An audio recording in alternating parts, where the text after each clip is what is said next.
24 જૂન 2022 ના માનનીય શ્રી ગૌતમભાઈના જન્મ દિવસે શિક્ષણ, આરોગ્ય અને કૌશલ વિકાસ વધારવા માટે 60,000 કરોડ રૂપિયાની જાહેરાત કરવામાં આવેલ હતી. 60,000 કરોડ. આ તમારા સારાંશની અંદર તમે કેટલું CSR ની જાહેરાત કરી છે ને 2022 થી કરીને અત્યાર સુધી આપણે મુન્દ્રાની અંદર આ 60,000 કરોડ માંથી કેટલા રૂપિયા વાપર્યા છે?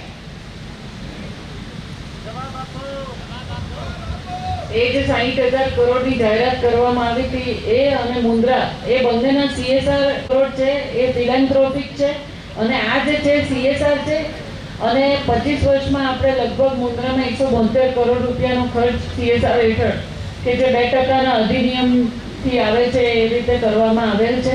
અને 60,000 કરોડમાં જે રીતના હમણાં આપણે જાહેરાતો સાંભળી હશે, મંગલ સેવા, જે દિવ્યાંગ દીકરીઓ આપણી મુન્દ્રાની જરપરાની દીકરીને પણ 10 લાખ રૂપિયાની ડિપોઝિટ આપણે જેના લગ્ન થયા હોય અને દિવ્યાંગ હોય તો એ રીતની અમુક સ્કીમ આપણે ચાલુ કરી છે, જેમાં અમદાવાદ, રાજકોટ, કચ્છ બધે આપણે સ્કૂલો, કોલેજો ટૂંકમાં કહીએ કે 172 કરોડ.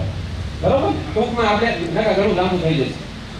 172 કરોડ આપણે અત્યાર સુધી ટોટલ CSR ફંડમાં વાપર્યા છે, જ્યારથી SEZ અહીંયા કને આવ્યો ત્યારથી. સાહેબ, આ રંગોલી ગેટની 1 વર્ષની આવક છે. 1 વર્ષની. કોટ બાકીની એમને જે પાવર પ્લાન્ટ છે, કોપર પ્લાન્ટ છે, સોલાર છે, એ બધું એક્સ્ટ્રા ખાલી લોકો પાસેથી આ ટોલ ઉઘરાવી અને લોકોને આ જ્યારથી SEZ આવ્યો ત્યારથી કરીને અત્યાર સુધી એટલા રૂપિયા આપેલા છે.